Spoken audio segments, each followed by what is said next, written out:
Hey y'all, I am Sunny Shell, and tonight I am thrilled to have Raj Raghunathan to discuss his book, If You're So Smart, Why Aren't You Happy? So sit back, buckle up, and let's get to the sunny spot on Skeptic Haven. If we are not able to ask skeptical questions, to interrogate those who tell us that something is true, to be skeptical of those in authority, then we're up for grabs for the next charlatan, political or religious, who comes ambling along. Dare to be skeptical. Good evening, everyone. I'm so glad that you're joining us tonight on this sunny spot. I want to introduce to you Raj Raghunathan. Did I say that right? Said it perfectly. Very good. Great. So Raj is Zale Centennial Professor of Business at the McCombs School of Business in UT Austin. And what I'm interested in is what he's interested in, issues related to happiness and well-being. And his research has appeared in top journals such as the Journal of Consumer Research and mass media outlets like the New York Times, Fortune, and others. He was also in Psychology Today in a blog, Sapient Nature, and has over 2 million page views. His online course on employee happiness was rated as a top MOOC, massive open online course. And I am just really, really excited to talk with you. In my regular job, my real life job, I'm an executive director of a nonprofit. And it's a very trauma infused type of a field. We deal with children who have been abused. And one thing that I really focus on with my staff is self-care, and not just self-care as, go get a pedicure, but really looking at the root causes of our stress and trying to solve the root problem. We're never going to solve the root problem, but finding those positive coping mechanisms and looking at the real ways to become happier in our lives, both in our workplaces and at home. So this is something that is really interesting to me. Yeah, it sounds great. And I just came back after working out in the gym. And in the moment, it's a tough thing to do, but I feel great now. And I don't know if you would include it under self-care, but I do. Absolutely. Yes, I do. I have an autoimmune disease. So exercise, eating healthy, and all of those things, they not only assist with my sense of well-being, but with my overall health. So I agree with you. I think that's awesome. So diving right in, I want to kind of get really jump into your book. The first thing I wanted to ask you was kind of a more overarching thing. What type of studies were done as you were doing this book, and how were they administered? So the kinds of studies that I tend to do are experiments. And ideally, I do what are called randomized control trial experiments. And basically, without getting very technical about it, I take a group of people, let's say 100 people, and I put them in a certain condition. For example, it might be an exercise condition. We just spoke about exercising. And then I take another group of people who are more or less the same in terms of their demographics and psychographics and profiles and stuff like that, lifestyle. And I then put them in what might be called a control condition, where they are not necessarily asked to exercise, for example. And then I assess, are there any differences between the two groups as time goes on? And if there are, for example, the group that was asked to exercise reports feeling happier, then that would be an indication that exercising seems to lead to more positive emotional states, for example. So a lot of the data and findings in my book come from these kinds of studies. I honestly only conducted a small fraction of them. The studies that I report in the book, maybe 95%, I'm just throwing out a number. I'm not sure if it's accurate, but 95% of them were conducted by other researchers, and about 5% by me. Okay, well, that makes sense because in order to get some really good data, you have to have a large pool to pull from. And so that's good. I wonder if any of the studies that you pulled from, or any of the studies that you have done, are they any longitudinal studies? Yeah, some of the studies I report in there are longitudinal studies. Okay. And I imagine that your audience knows what that means, so I'm going to leave it there. I hope so. I'm glad that you said that, because sometimes I do say things in a way that that I should probably break things down. So longitudinal is like long term, and looking at the participants over the course of their lives. It could be 10 years, it could be 20 years. Some of the best ones are longer. You want to get some really good data that way. So, and I really prefer those in the work that I do. We have the ACEs study. I don't know if you're familiar with it, but it's the Adverse Childhood Experiences study, and it's a longitudinal study done by the Kaiser Permanente Institute. And I fall back on that a lot with some of the work that I do, and in looking at ways to assist not only the children, but the parents that are trying to raise them and help them. And so those longitudinal studies, I think, are very fascinating, and you can get so much from them. But anyway, so going into your book, what was the main focus besides happiness? I mean, happiness is so broad. So can you kind of narrow it down? What were you really wanting to focus on with your book? Yeah, so I did want to talk about the determinants of happiness. What does it take to lead a happy and fulfilling life? But I wanted to target a certain specific audience. And the audience that I targeted were the smart and successful people. These are the kinds of people that I happen to interact with a lot. I'm at the university. In particular, I'm in the business school, and the people in the business school are obviously very achievement oriented, and a lot of them do end up achieving a lot, and are also very smart. It's tough to get into the business school at a top ranked university like the University of Texas at Austin. And you would think that people who are smart, who are headed for success or are already successful, would be good at achieving their goals. And we all know that happiness is a very important goal for us. And so you would think that the smart and successful people would be happier than the not so smart and not so successful. But in fact, there is a smaller correlation between being smart and successful and how happy you are. And so I was just very curious about this phenomenon as to why it is that smartness and success doesn't lead to happiness when you might logically think that it should. And in particular, I was very interested in some of the ways in which one's smartness and success can actually come in the way of happiness, far from promoting happiness, can actually kind of be an obstacle to happiness. And so I was interested in those kinds of issues. Oh, that's fascinating. And as you were talking, I was just brainstorming, thinking of some things like when you are more successful, you end up having a lot more stressors on you and demands on you that are different than, say, making sure that there's food on the table for your family. It's a very different type of a stress that's on you. And I've also noticed, at least in the work that I do and in my personal life, that those who maybe struggle in a different way with stress find happiness in things that truly matter and that are simpler. Whereas people who are successful tend to find happiness, or try to find happiness, in things that are more complex and that maybe don't matter as much. Am I correct in that or not? Yeah, you could be correct in that. I don't know off the top of my head data that speak to that. It does seem like a very viable hypothesis, and that should be tested. So there were two things that you mentioned there.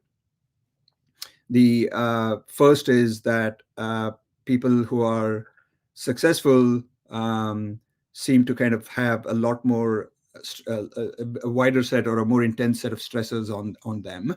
And that would seem to be true. So if you're higher up in the organization, for example, ultimately the buck stops at you. And so, you have more responsibilities and things like that. That would add to the stress.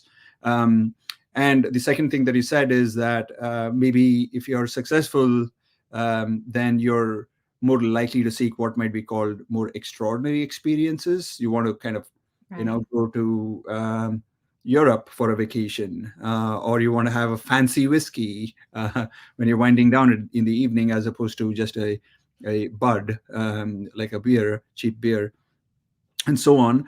And actually, now that I think about it, I'm recalling some studies that do point to not necessarily that the more successful you are, the more likely you are to seek out more extraordinary experiences. That seems like it should obviously be true. If you have more success, you have more money, you have more resources at your disposal. Why wouldn't you go to fancy vacation spots? Why wouldn't you eat at the fancy restaurants? Why wouldn't you have a fancier home, and so on? But I was thinking of research that shows that the more you have a fancy and more extraordinary set of experiences in your life, the less happiness you derive from a future fancy vacation or a future fancy meal. So that seems to make sense. And as far as the first part is concerned, which is that the higher up you are, the more intense the set of stresses on you.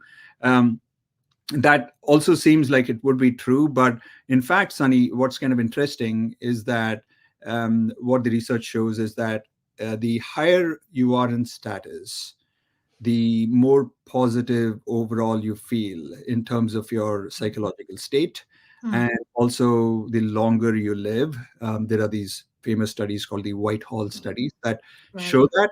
And so it seems like, on the one hand, you could see how the higher up you are, the more status you have, the more successful you are, you would have more stresses on you. But on the other hand, you would also, there would be a countervailing force, which is that the higher up you are, the more resources you have at your disposal, the more you can order everyone about to get your job done. And so that would then make you less stressed out. And it seems like, on balance, people who are higher up or are less stressed out. But that's not true for everybody who's higher up. And the interesting thing is that while being higher in status or fame or being wealthier certainly does seem to increase your happiness levels, the more you pursue those things, right? The more you chase superiority, the more you are feverish for the next promotion, and so on, it actually reduces your happiness. And so it's a kind of an interesting kind of a phenomenon. So it's better for you to end up in a spot where you have higher status, more access to resources, and so on and so forth. But you're best off ending up there without chasing it, without pursuing it, but rather kind of like, if you're focused on your work and those things come as a byproduct of your achieving things, rather than because you were really keen on achieving those things, that's when you're likely to be happy, rather than if you're the kind of like superiority seeking type.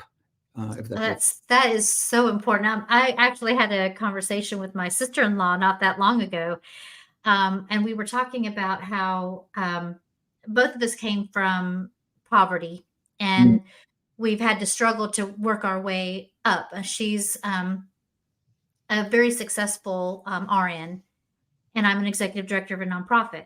Neither of us make the money we should, so money isn't really the factor.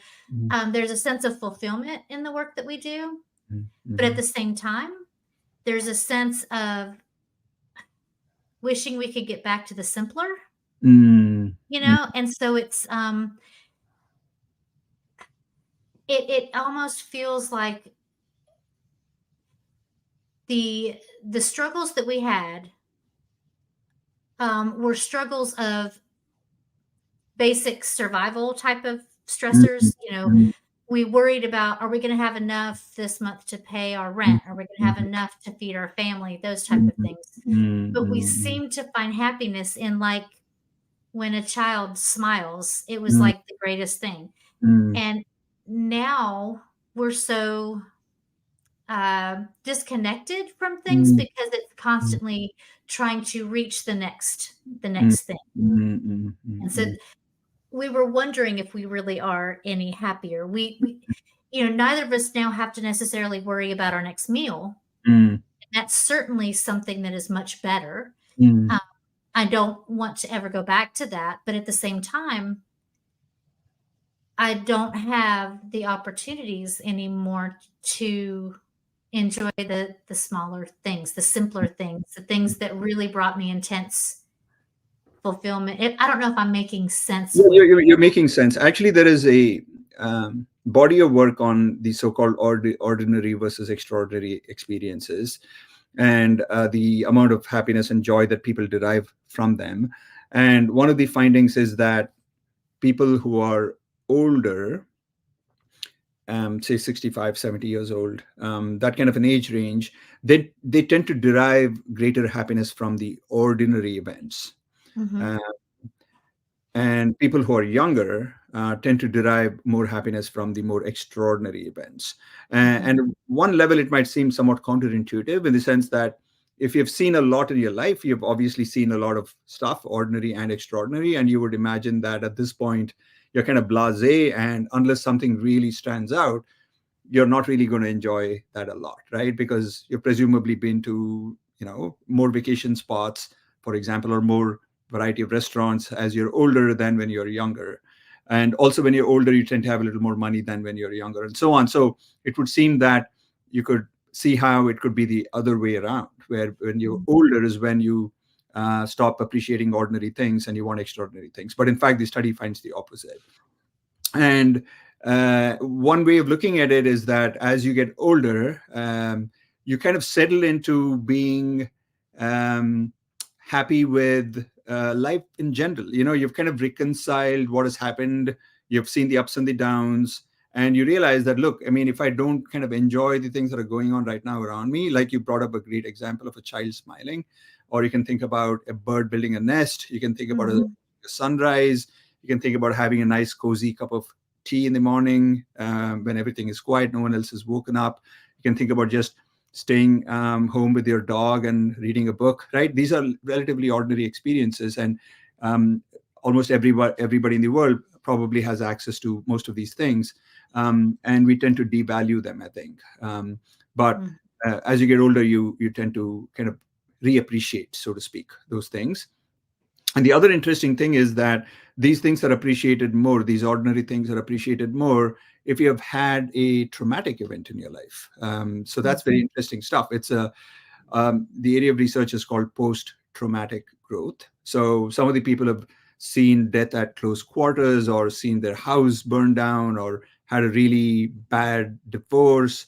You can think about traumatic events, right? And people who have had them tend to experience PTSD, of course, right, which is very well known. But actually, the more prevalent thing that most of these people experience is what's called PTG, or post-traumatic growth. And post-traumatic growth comes in many different it manifested in many different ways. But one of the ways in which it's manifested is through appreciation of these ordinary things.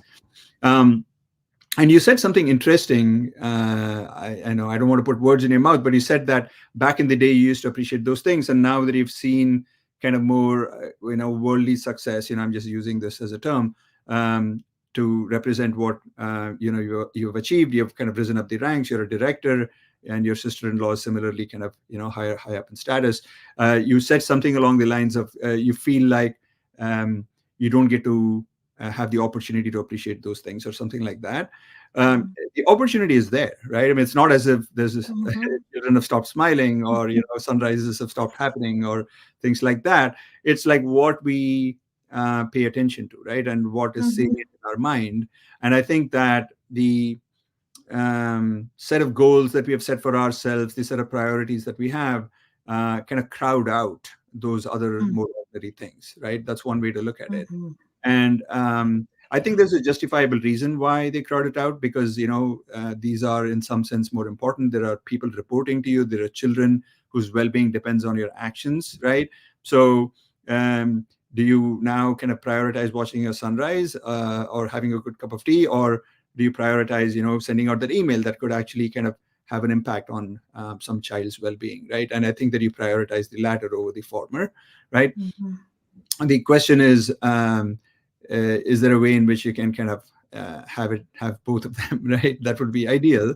And in fact, if you think about mindfulness as a practice, I think that that's what it tries to do, I think, at some level, is to kind of like think back into the moment, even if it's only for a few moments, just appreciate whatever's going on around you, just the ordinariness, so to speak, of many everyday events have so much charm in them, right? I don't know what the right word is, but, just watching a sunbeam coming through the window and the angles changing and the little particles of dust floating around in them, that can be a beautiful sight to watch, right? And it can be quite interesting and engrossing, or even just observing your breath, which is a very ordinary thing, easily available, could be an extraordinary experience. And so it's available to us. It's a matter of kind of, prioritizing it, or realizing that, hey, these are important things too, and these are great sources of happiness and calmness and peace and serenity, and reprioritizing them, if that makes sense. Yeah. Oh, it absolutely makes sense. Oh gosh, you said so many things that resonate with me. One of the things that my staff and I have started doing, just down the street from where I work, there's a place that offers now these. It's called $5 Wednesday yoga, and it's just a way for anyone. We're in a downtown, and so anyone who can come on their lunch break and can do this wonderful yoga and kind of refocus. And so we've done it, and our agency pays for that for any staff who wants to do that. And so what I have found is, so I used to have a strong mindfulness practice, and it's kind of gone away from that. This has helped me to kind of return to that, whether I want to or not, in a sense, because I get so bogged down with my day-to-day work. As soon as I walk in, I'm hit from all different angles. I have grants I have to deal with. I have staff. I have kids coming in. I have my multidisciplinary teams. I have my board. I have all these things, and I force it to stop at that time, at least once a week. And we change into our workout, and we walk down the street, and we are in this wonderful, we call him the yoga teacher, and he is the happy yoga. He is very happy in his yoga, and he gets us laughing and gets us just, it's a break in a way. It's not just the yoga. The yoga is good for our bodies, and it's good for our minds, but it's also good for the way that we just stop and take stock, in a sense. And so everything that you're saying, it makes me smile, because I'm thinking about those things that really make a difference. It's a simple thing, but it really does make that difference. So anyway, I really enjoyed what you were saying. So much that you said that resonates with me. So my question to you then is, with everything that we said, does money really make anybody happy? Yeah, so this has been a topic that's been kind of going back and forth between two camps, one that claims that money doesn't make you happier, and the other camp claims that it does.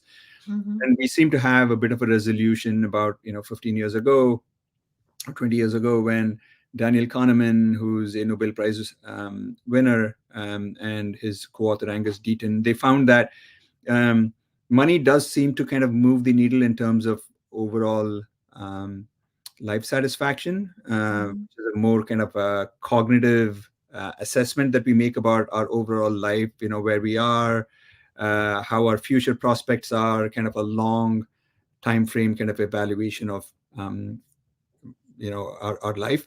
But it doesn't seem to really make a big difference to our moment-to-moment happiness. And so if somebody were to follow people who are rich versus poor and observe what's going on in terms of how much they smile or laugh or things like that, more money you have doesn't seem to make that much of a difference. But it does make a difference up to about at that time, about 20 years ago, $75,000 per year per household. Now that amount might be, let's say, closer to $100,000 because of inflation and things like that. So up to that point, it does make a big difference, right? But between $100,000 and $1 million, it doesn't make a difference in terms of your moment-to-moment happiness. But it does have somewhat of a slight positive effect. The more money you have, the happier you are in terms of your overall evaluation of your life. So a person who makes $1 million a year might say something like, if I look at my life overall, on a 10-point scale, I'd rate myself, let's say, an 8. Whereas somebody who makes $100,000 per household might say, I'm probably a 7.5, right? So there is a small difference, but it's a reliable difference in a specific direction, that people who make more overall evaluate their overall life a little bit higher. But it doesn't seem to make a difference to their moment-to-moment happiness. But again, I mean, this idea that up to $100,000 is very, very, very important, because if you're talking about poverty levels, then absolutely money makes a big difference. Probably the single biggest booster of happiness at that point, when you're only earning, let's say, $20,000, $30,000 a year as a household. Any extra income that you can get is going to absolutely move the needle, no doubt about it.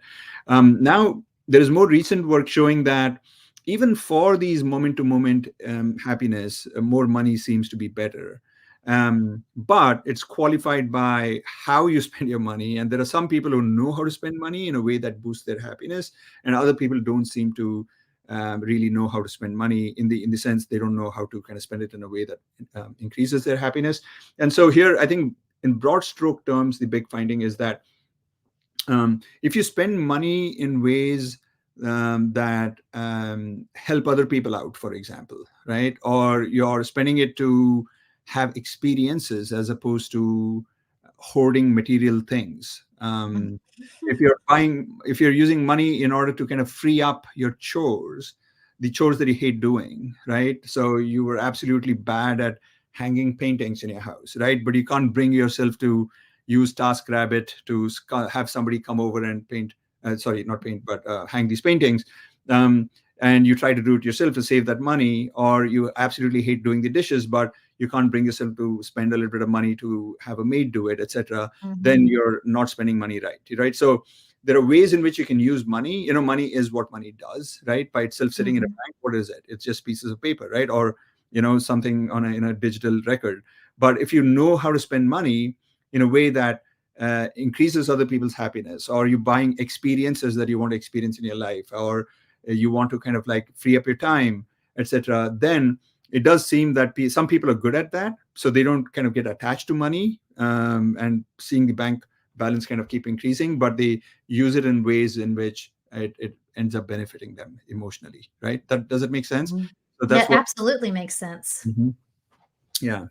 So it's a kind of a bit of a complex answer. I think that overall, yes, money is important, more important than we thought earlier in our research, but less important than people think it is. I think that if you ask people, what is the relationship between money and happiness, even if they say that I don't think money really matters, but if you observe how they go about leading their life, it's very clear that they want more money, right? Most people want more. And there seems to be no limit to it. They want more and more and more, to such an extent that we sometimes kind of even drive ourselves into kind of overworking and burning out and not having energy and all that in the quest for money. At that level, absolutely, it's not worth it. More money doesn't make you happier if you're that kind of a person. So money makes you happier than no money does, but it doesn't make you as happy as people think it does. And in particular, if you know how to spend money, then it does kind of make you happier. But you have to kind of also protect your time, your family, your relationships, and compared to those things, and your health, compared to those things, money is not as important. That's a really interesting way of kind of transitioning from money into, your relationships and how they can either make us happy or hinder our happiness. So a lot of people nowadays younger people are not getting married. That's just not seen as something that's very important. Does marriage make us happier? Is that, some people say it's just a piece of paper. Other people say it's a making that true commitment. So do the studies show that we are actually happier when we make that legal commitment, or are we happier if we don't necessarily look at it in that way, but we're having a committed relationship with another person?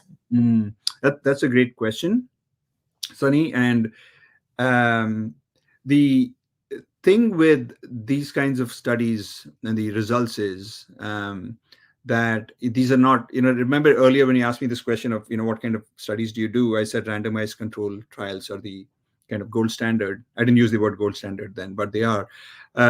So the idea of a randomized control study is that as you're recruiting participants for the study, you kind of assign them to the control or the intervention group in a random fashion, right? Mhm. So if you really wanted to test out if marriage increases happiness versus not, then what you would do is that you would have participants enroll in the study, and then you would say, okay, participant number 1, I'm assigning you randomly to, let's see, I toss a coin, and okay, you're in the marriage group, so you get married now and come back to me, right? And participant 2, toss a coin. Oh, you're in the no married group. Okay, so don't get married. Okay, and come back to me, and I'll assess your happiness. Right. So the reason why this is so important is because we want to make sure that anything else that could also affect happiness is equal across the two groups, right? So some people might be born happy, or some people might come from good families, right? Or some people might be prone to exercising more and not using drugs and things like that. And so they are more stable in terms and happy, positive in terms of their happiness. And so that could be affecting their happiness too. And we want to kind of make sure that across these two groups, those other things that could also contribute to happiness are more or less equal, right? That's what randomization does for us. And the problem, as you can, as you, I'm sure, recognize, I saw you smiling when I was saying, this is how we will do the study, is that we can't randomly assign people to one condition versus the other. And so the people who are prone to getting married might have other qualities in them that also determine their happiness or also have an influence on their happiness. And so we can't say for sure it's marriage that's making them happier or not. It might be these other things, right? They might be just more people oriented or commitment oriented or whatever it is that takes somebody to say, yes, I do want to get married, or more kind of traditional or rule following or norm following or whatever, So that said, the evidence that we do have seems to suggest that marriage does increase happiness. Now, the studies that I'm aware of have compared married to unmarried as a whole, and I can't, off the top of my head, recall the studies that partitioned the participant group into married versus the other group being not married but in committed relationships. From what I can remember of the studies, that group that was not married included the group that was in committed relationships, but also had people that were not married or were in serial monogamous relationships or in open relationships and so on and so forth. But yeah, marriage does seem to increase happiness. So for men, married men tend to live 5 years longer than unmarried men.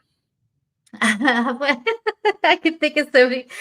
I'm sorry, so many things that I could say. Is it because women tend to take care of them, or traditionally, is it because they're happy, or because they're someone's saying, "Hey, you need to go to the doctor"?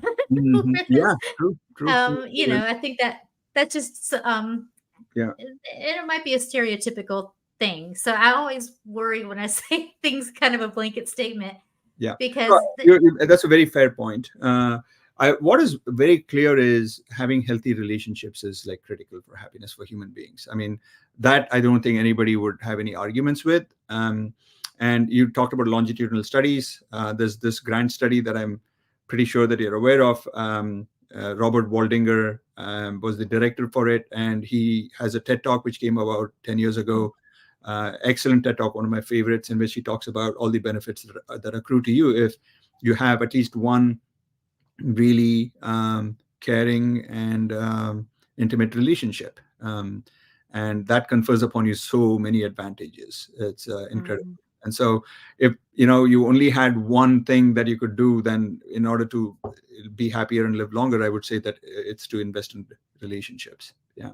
Yeah, It doesn't have to be absolutely. marriage, it could be friendship, it could be a sibling relationship. It doesn't matter, for that matter, even having a pet increases happiness.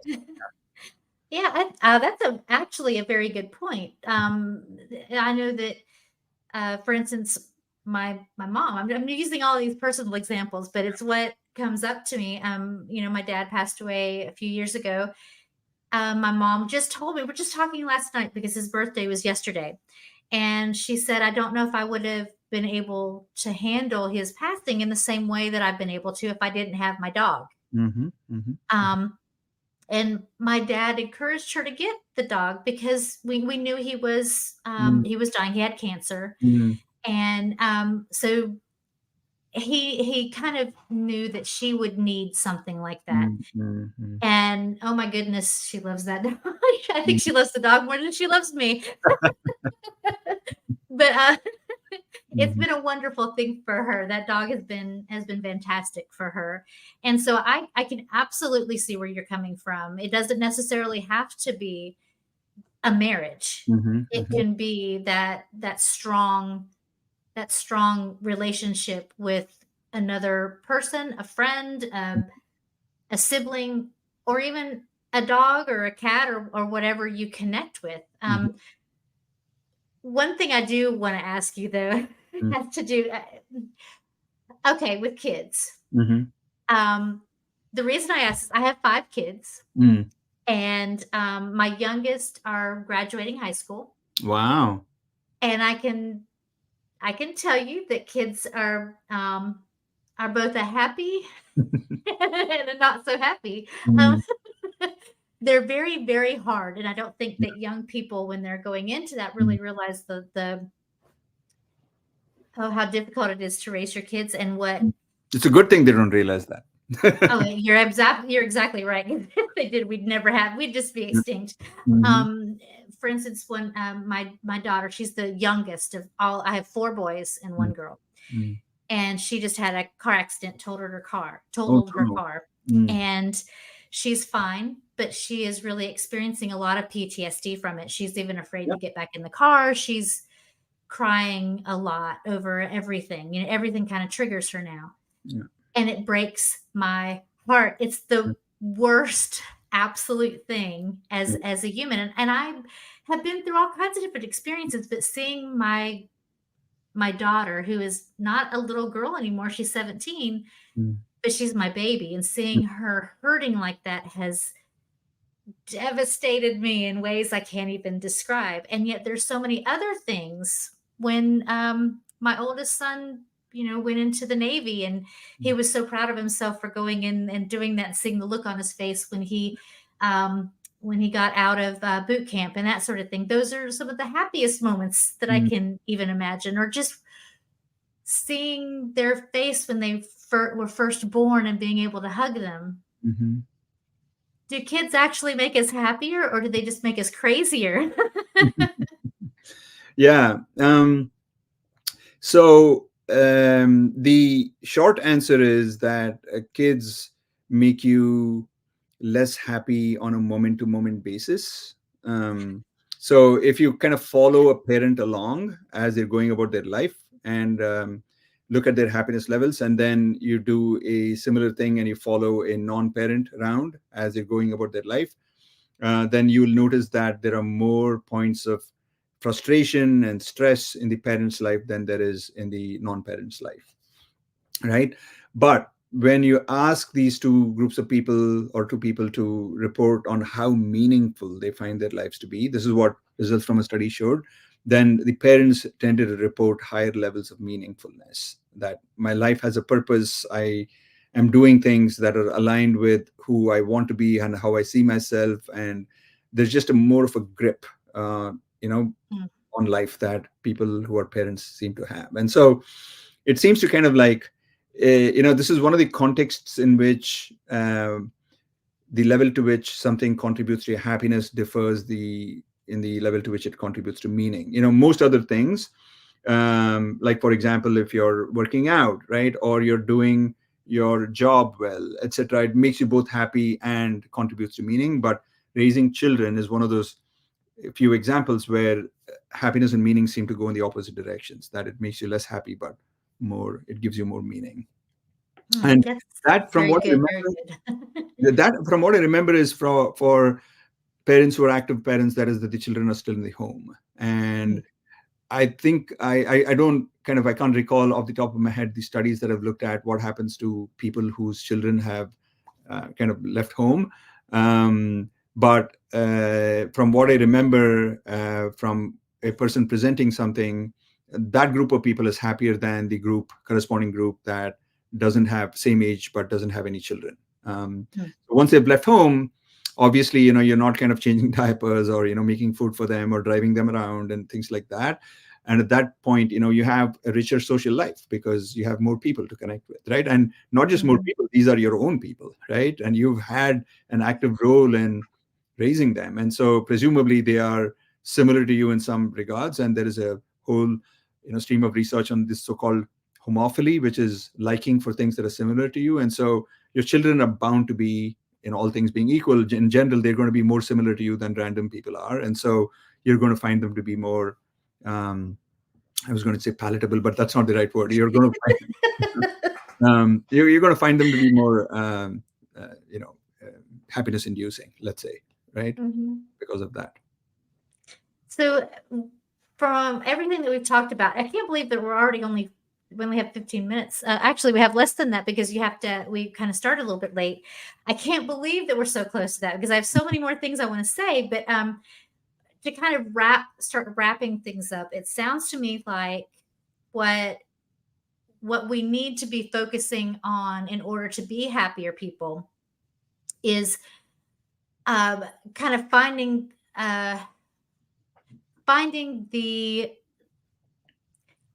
I keep thinking of this phrase, and it's a business phrase, and I don't mean to use it in that way, but kind of the big why.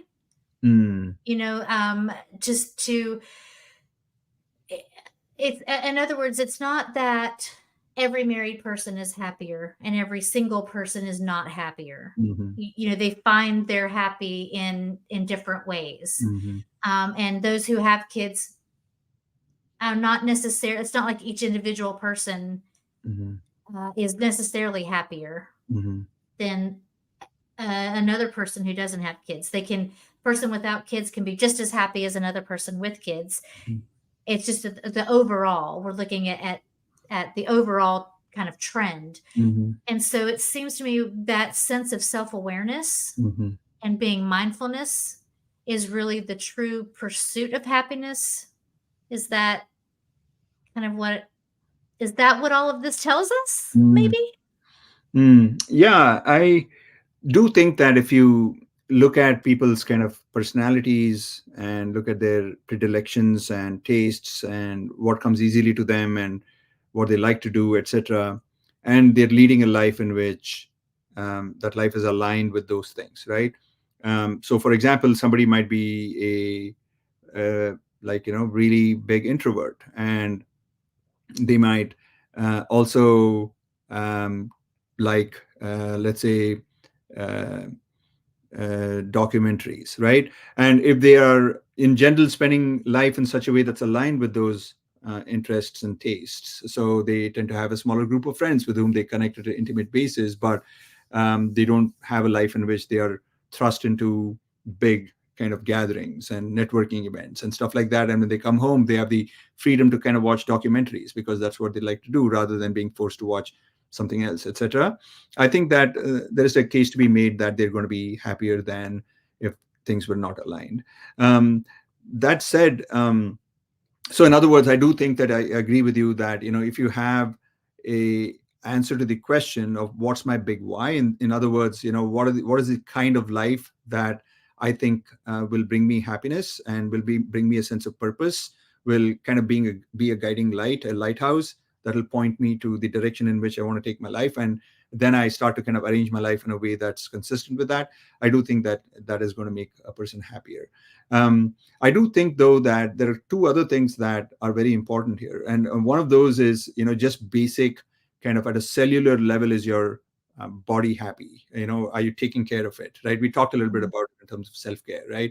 So I do think that there is no substitute to leading a healthy lifestyle, which basically boils down to sleeping in a way that you get adequate amount of sleep, let's say 7 hours, at least, at the very least 6. I think 7 is what one should aim for. At the very least, maybe 8. If you're like me, I like 8 hours of sleep. Eating healthy, I think there's, again, it's a non-negotiable. And it may be some confusion about what is healthy, but in general, avoiding processed food, eating more green leafy vegetables and fresh vegetables, etc. Not too many kind of simple carbs and things like that. Not too many too meat heavy either on the other end. And then, finally moving, right, or exercising. I think these are very, very, very important. So that's one thing that I want. You could have a big why, but if your health is going to, the dogs, then I don't think that you're going to be happy, because it's going to catch up with you, right? You're not going to feel good inside your body.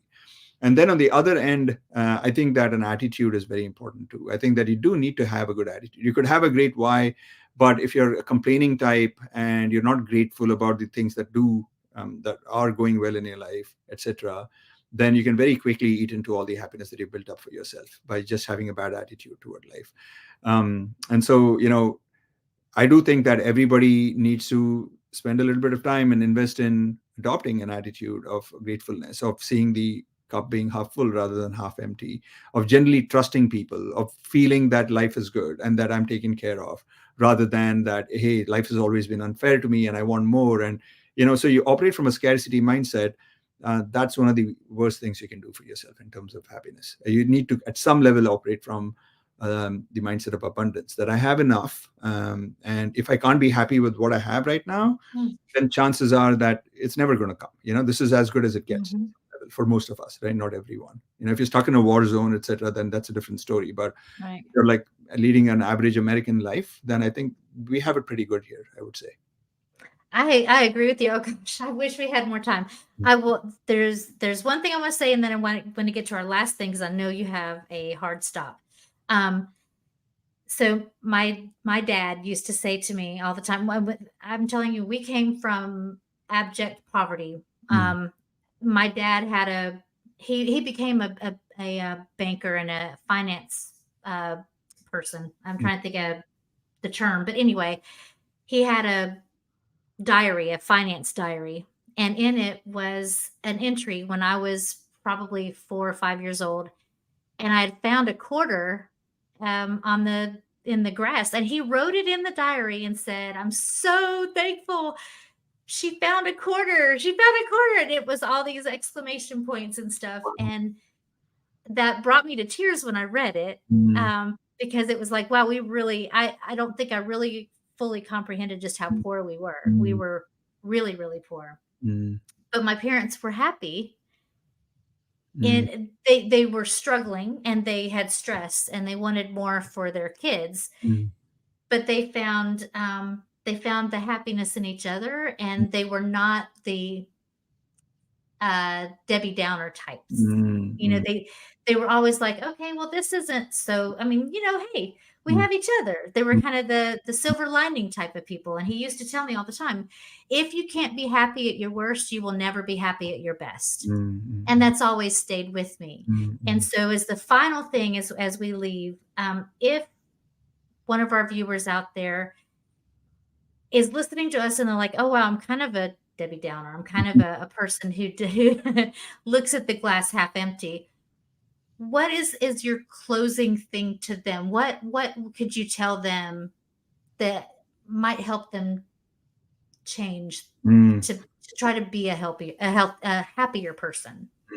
I do have a very, very, very good tip or a suggestion for people who might be operating out of a scarcity mindset. Actually, this is a tip that anybody and everybody can use. It's going to be helpful regardless, even if you feel like you have an abundance mindset. In fact, I think that the people who are likely to try this are the people who are already operating from abundance, because they're skeptical about things in general. They are more eager to try new things, etc. It'll definitely work for people from a scarcity mindset, maybe even more powerfully, but it's a practice that everybody can adopt. And the practice is very simple. It's called 3 good things journaling. And so you write in your journal 3 good things that happen to you on an everyday basis. So it's very important that you're regular with the practice. This is the one kind of, I guess, like difficult thing about it, is that it's got to be done regularly. You have to do it every day for a significant period of time. I'd say, 6 weeks at the very least, ideally 6 months at least, for you to start to kind of see the effects. And as you write these 3 good things that happen to you every day, you have to write about things that are non-egotistical good things. That is that, not things like I got a great raise today, or, I got like high praise from my boss today, right? I got like, a brand new suit today that looks very flattering on me. Those are all kind of egotistical good things. You earned them at some level. You worked hard, or and it also boosts your ego, so to speak. It makes you look superior to other people when you write those things. So you got to write about non-egotistical good things. That is, the things you did not work for but landed in your lap. So it could be like, I found a quarter, right, in the grass, or it could be that I met an old friend after a very long time that, we had completely lost touch with each other.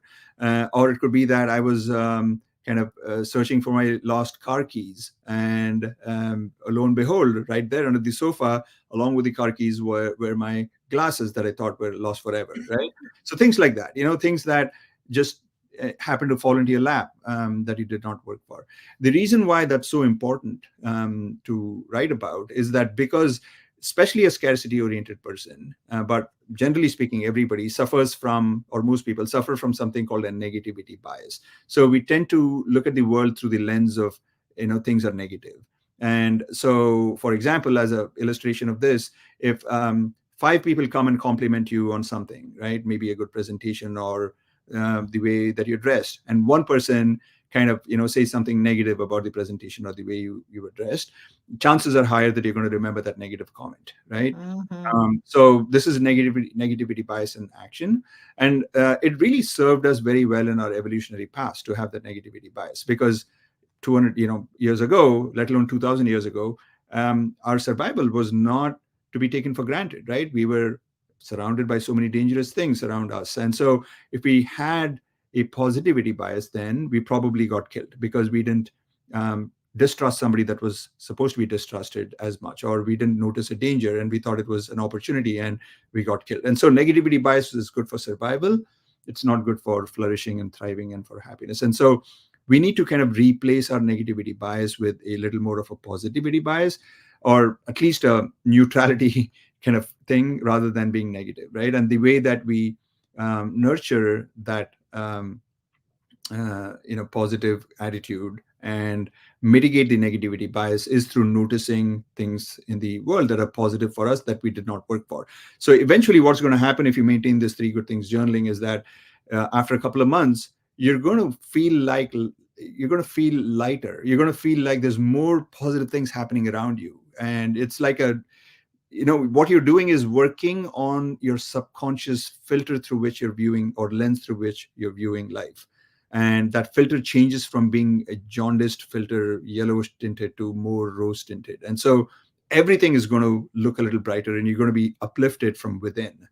Okay. And so that's what operating from abundance does. And then it's going to be easier for you to kind of be grateful for so many things in your life, because you're operating out of noticing things that are positive rather than noticing things that are more negative, right? So that's the practice that I really strongly encourage. And I've been doing it for now close to 10 years now. Every single day I write 3 good things in my journal, and 3 non-egotistical things. And one of the other things that you can do to bookend it in the morning, this is a night practice that I have, but in the morning, as soon as I wake up, before I even get out of bed, I just think about, okay, what are the things that are coming up in my life today? And then I kind of like, kind of savor. I mean, savor is the wrong word, I guess. Like I kind of like run the positive things that are going to happen, even if it's only having a cup of coffee, right? Or feeding my dog his dental bone, not feeding, but giving him his dental bone in the morning.